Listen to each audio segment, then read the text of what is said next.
Hello बच्चों, मेरा नाम डॉक्टर उर्मिला है और आज की इस वीडियो में हम 7वीं कक्षा के हिंदी विषय का जो भी हाफ ईयरली एग्जाम हुए हैं उनका सॉल्यूशन करेंगे। चलिए प्रश्नोत्तर देखते हैं। पहला प्रश्न है, पक्षी उड़ते हुए क्या छूना चाहते हैं? उत्तर है आकाश की सीमा। अगला प्रश्न है, लेखक ने हिमालय से निकलने वाली किन किन नदियों का वर्णन किया है?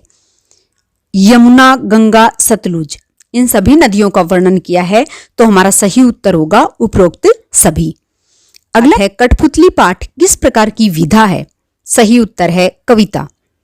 अगला प्रश्न है, मुरली बजाने वाला वस्तुतः यानी वास्तव में कौन था? तो वह खिलौने वाला ही था। अगला प्रश्न है, हम पंछी उन्मुक्त गगन की कविता क्या संदेश देती है? तो ये कविता आजादी का संदेश देती है। अगला प्रश्न है, पापा खो गए पाठ के लेखक कौन हैं? सही उत्तर है विजय तेंदुलकर। अगला प्रश्न है, अपूर्व अनुभव मूलतः किस भाषा में लिखी गई है? सही उत्तर है जापानी भाषा में। अगला प्रश्न है, श्याम एक किसान किस प्रकार की विधा है? सही उत्तर है कविता। अगला प्रश्न है, शलभासन से क्या क्या लाभ हैं? आंखों की रोशनी बढ़ना, कमर दर्द दूर होना, रीढ़ की हड्डी मजबूत होना।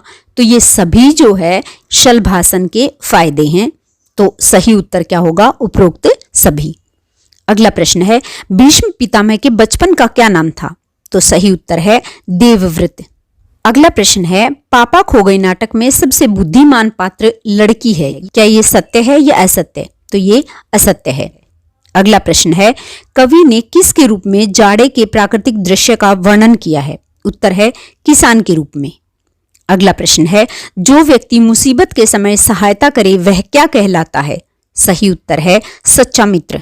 अगला प्रश्न है, तोतो चान यासुकी चान को लेकर कहां पहुंचती है? सही उत्तर है पेड़ पर। अगला प्रश्न है, पाठ के आधार पर बताओ मिठाई वाला कैसा आदमी था, अमीर या गरीब? सही उत्तर है अमीर, वह एक अमीर आदमी था। अगला प्रश्न है, पक्षी उन्मुक्त रहकर अपनी कौन सी इच्छाएं पूरी करना चाहते हैं? उत्तर है बहता हुआ जल पीने की इच्छा। दूसरा है पेड़ों की सबसे ऊपरी टहनी पर झूला झूलने की इच्छा। उसके बाद है खुले आसमान में उड़ने की इच्छा। और उसके बाद है तारे रूपी अनार के दाने चुगने की इच्छा पूरी करना चाहते हैं। अगला प्रश्न है, हस्तिनापुर के लोगों ने किसे राजगद्दी के लिए उचित समझा और क्यों? उत्तर है हस्तिनापुर के लोग युधिष्ठिर को राजगद्दी के लिए उचित मानती थी। उनका मानना था कि वह धर्मानुसार चलते हैं, सबसे स्नेह करते हैं, वे सारी प्रजा के साथ न्यायपूर्ण व्यवहार कर सकेंगे। इसलिए सभी लोग चाहते थे कि युधिष्ठिर राजगद्दी पर बैठे। अगला प्रश्न है, ऋषि दुर्वासा ने कुंती की सेवा से प्रसन्न होकर उसे क्या वरदान दिया? उत्तर है ऋषि दुर्वासा ने कुंती की सेवा से प्रसन्न होकर उसे वरदान दिया कि तुम जब भी किसी देवता का ध्यान करोगी तो वह अपने समान तेजस्वी पुत्र तुम्हें प्रदान करेगा। अगला प्रश्न है, चंद्रशेखर आजाद का नाम आजाद क्यों पड़ा? उत्तर है जब चंद्रशेखर काशी में अंग्रेज युवराज के आने का विरोध कर रहे थे तब वे पकड़े गए। जब उन्हें मजिस्ट्रेट के सामने पेश किया गया तब मजिस्ट्रेट द्वारा उनका नाम पूछा जाने पर उन्होंने अपना नाम आजाद बताया। इसी घटना के बाद उनका नाम आजाद पड़ा। अगला प्रश्न है, कठपुतली को गुस्सा क्यों आया? सही उत्तर है कठपुतली को गुस्सा इसलिए आया क्योंकि उसे सदा दूसरों के इशारों पर नाचना पड़ता था। उसके चारों तरफ धागे बंधे थे, धागों में बंधना उसे पराधीनता लगता था, इसलिए उसे गुस्सा आता है। वास्तव में वह आजाद होना चाहती थी। अगला प्रश्न है, मिठाई वाले में वे कौन से गुण थे जिनकी वजह से बच्चे तो बच्चे बड़े भी उनकी ओर खींचे चले आते थे? उत्तर है मिठाई वाले का सबसे बड़ा गुण उसकी मधुर ध्वनि थी। वह मधुर ध्वनि में गीत गाता था, तब सब उसकी ओर आकर्षित हो जाते थे। इसके अलावा वह अत्यंत विनम्र, शिष्ट, सभ्य व्यवहार करता था। इन्हीं गुणों के कारण बड़े और बच्चे सब उसकी ओर खींचे चले आते थे। अगला प्रश्न है, पक्षियों को पिंजरे में बंद करने से केवल उनकी आजादी का हनन नहीं होता अपितु पर्यावरण भी प्रभावित होता है। इस विषय पर 10 पंक्तियों में अपने विचार लिखिए। तो हमें इस प्रश्न में बताना है कि पक्षियों को जब हम कैद कर लेते हैं, पिंजरे में बंद कर लेते हैं, तो केवल उनकी आजादी खत्म नहीं होती बल्कि हमारा जो पर्यावरण है वो भी प्रभावित होता है। उसके ऊपर आपको 10 पंक्तियां लिखनी है।